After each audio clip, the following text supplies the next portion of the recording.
I believe that strengthening Ukraine's armed forces will be the most important part of this group's work and the centerpiece of any future security guarantees for Ukraine.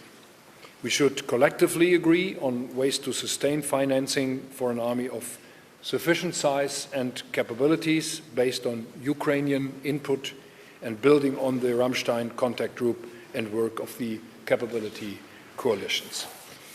Die wollen me count on me, count on us, count on Europe and Germany. Germany will continue to gear up financial support.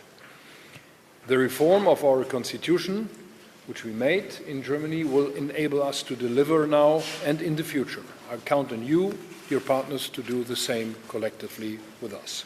Third, helping Ukraine defend itself and engaging in negotiations to reach a ceasefire or even a peace agreement are two sides of the same coin.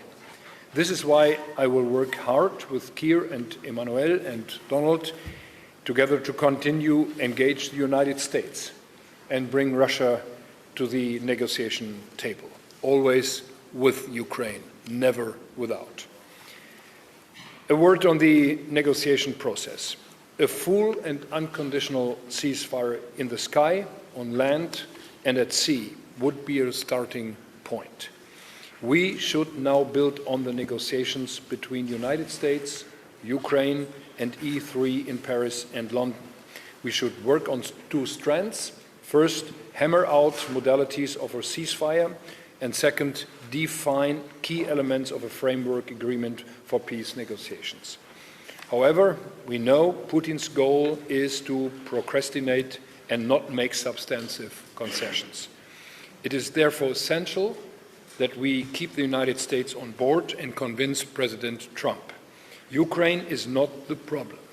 It is extremely constructive. It is Russia that does not move unless we increase pressure.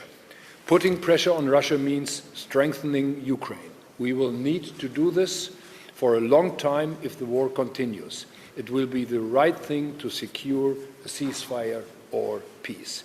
I'm happy to join forces with all of you in this important work for peace in Ukraine and security in Europe. And Emmanuel, you mentioned 80 years of peace and freedom in our part of Europe. It's not yours, it's our part of Europe. This is our obligation to continue our work on peace and freedom in this part of the European continent as well. So we are committed, we are here, and we are ready.